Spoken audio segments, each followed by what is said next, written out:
It's pretty hard to find something positive that came out of the devastation of Cyclone Tracy.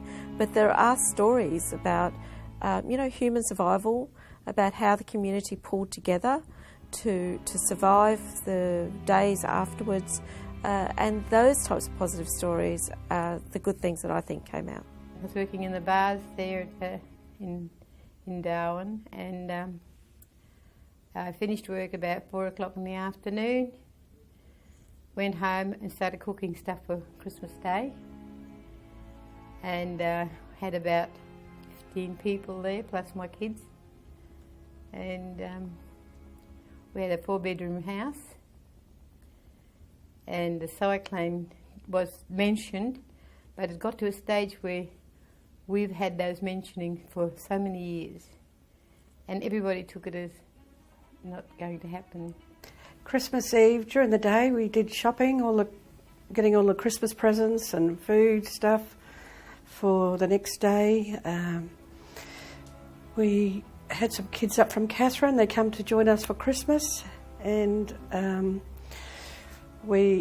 I put them to bed early because I wanted to wrap all the presents up, so they all went to bed early, and then I spent quite a few hours wrapping up all the presents and doing last-minute arrangements. Christmas Eve we got called in early because we had a report of a cyclone.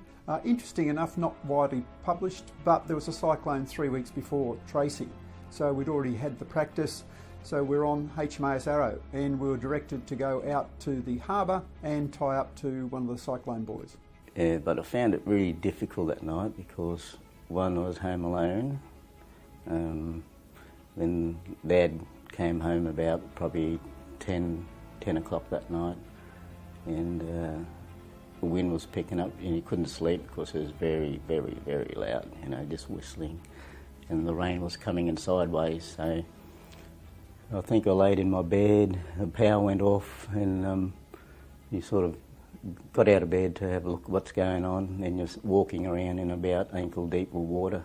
A couple of days before Christmas Eve, I broke my wrist at work, and Christmas Eve was a bit of a hassle trying to.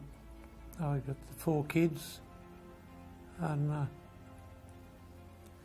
with one arm was trying to get them under control, sort of thing, because I heard the cyclone was coming.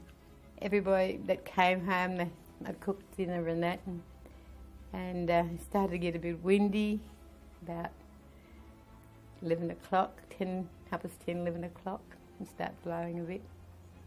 And next minute the windows were blown in.